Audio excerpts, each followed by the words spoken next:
Hello বন্ধুরা, welcome to my channel. আজকের এই ভিডিওতে আলোচনা করছি দশম শ্রেণীর ভূগোলের কৃষিকাজ অধ্যায় থেকে গম চাষের অনুকূল ভৌগোলিক পরিবেশ।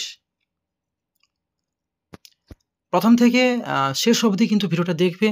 আশা করি গম চাষ সংক্রান্ত যত রকমের প্রশ্ন তোমরা কিন্তু এই ভিডিও থেকে তোমাদের ডাউট কিন্তু ক্লিয়ার হয়ে যাবে এবং তোমরা চাইলে এই নোটসটা কিন্তু আমার কাছ থেকে সংগ্রহ করতে পারো। আর ডেসক্রিপশান বক্সে হোয়াটসঅ্যাপ নাম্বার রয়েছে, সেখান থেকে সংগ্রহ করতে পারো। তাহলে চলো শুরু করা যাক আজকের টপিক, গম চাষের অনুকূল ভৌগোলিক পরিবেশ। আচ্ছা, গম গাছের বিজ্ঞানসম্মত নাম কিন্তু ট্রিটিকাম অ্যাস্টিভাম। মনে রাখবে, গম গাছের বিজ্ঞানসম্মত নাম ট্রিটিকাম অ্যাস্টিভাম। গম কিন্তু নাতিশীতোষ্ণ অঞ্চলের বা জলবায়ুর প্রধান কিন্তু ফসল। লম্বা হয়ে থাকে 1 থেকে 1.5 মিটার।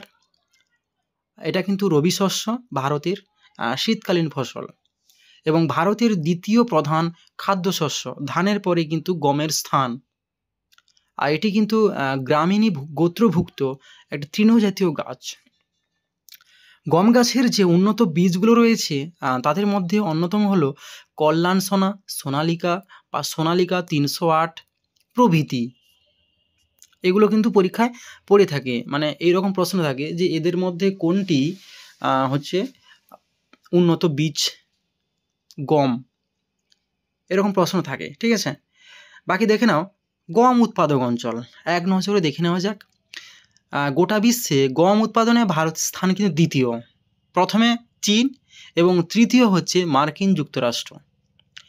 আর ভারতে প্রথম স্থান অধিকার করে যে রাজ্য, সেটি হচ্ছে উত্তরপ্রদেশ এবং হেক্টর প্রতি পাঞ্জাব। ইউক্রেন বিশ্বের শীর্ষস্থানীয় গম উৎপাদনকারী দেশ, তাই ইউক্রেনকে ইউরোপের রুটির ঝুড়ি বলা হয়। পাঞ্জাব এবং হরিয়ানা অঞ্চলগুলিকে ভারতের রুটির ঝুড়ি হিসাবে বিবেচনা করা হয়, যেহেতু পাঞ্জাব এবং হরিয়ানা অঞ্চলে প্রচুর পরিমাণে গম চাষ হয়ে থাকে।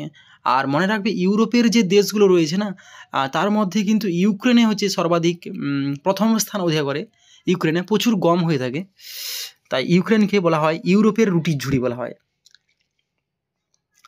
আচ্ছা, গম গাছের চাষের যে সময়, সেটা কিন্তু নভেম্বর থেকে মার্চ মাসের এই সময়ে হচ্ছে গম চাষ করা হয়ে থাকে।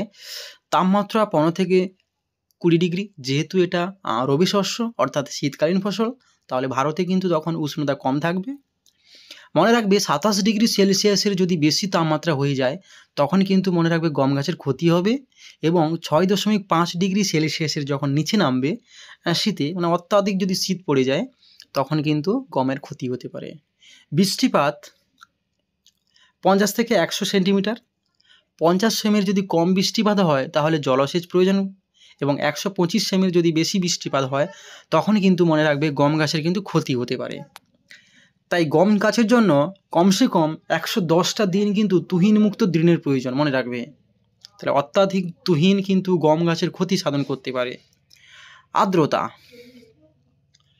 বীজের যখন অঙ্কুরোদ্গম হবে, তখন কিন্তু আর্দ্রতা বেশি থাকার প্রয়োজন। শীষ বেরোনোর সময় আবার উষ্ণ ও শুষ্ক আবহাওয়া, দানা পুষ্টির সময় সামান্য বৃষ্টিপাত এবং কাটার সময় উষ্ণ ও রৌদ্রোজ্জ্বল আবহাওয়া প্রয়োজন। মাটি, চুনযুক্ত উর্বর ভারী দোআঁশ মাটি, এঁটেল মাটিতে কিন্তু গম চাষ ভালো হয়ে থাকে। এবং একই সঙ্গে মনে রাখবে যে চারনোজেম মাটি, সেই চারনোজেম মাটিতে কিন্তু গম চাষটা সবথেকে ভালো হয়। ভূমির ঢাল, জলনিকাশি ব্যবস্থাযুক্ত সামান্য ঢালু জমি গম চাষের পক্ষে উপযুক্ত। এবং এখানে একটা কথা রয়েছে যে পৃথিবীর রুটি ঝুড়ি কাকে বলা হয়। উত্তর আমেরিকা যুক্তরাষ্ট্রের পেইরি অঞ্চলে উত্তরাংশে বসন্তকালে এবং দক্ষিণাংশে শীতকালে গম চাষ করা হয়। অর্থাৎ সমগ্র পেইরি অঞ্চলে প্রচুর পরিমাণে গমের উৎপাদন হয়, তাই এই অঞ্চলের আরেক নাম পৃথিবীর রুটি ঝুড়ি বা bread basket of the world. Prairie অঞ্চলের গম রাজ্য বলা হয় ডাকোটা। শীতকালীন ও বসন্তকালীন গম চাষ হয়, তাই ডাকোটা অঞ্চলকে বলা হয় রুটির ঝুড়ি বলা হয়, পৃথিবীর রুটির ঝুড়ি। তাহলে গম চাষ সংক্রান্ত এই প্রশ্নগুলি এখানে ছিল। এর মধ্য থেকে আশা করি এরকমভাবে পরীক্ষায় লিখতে হবে।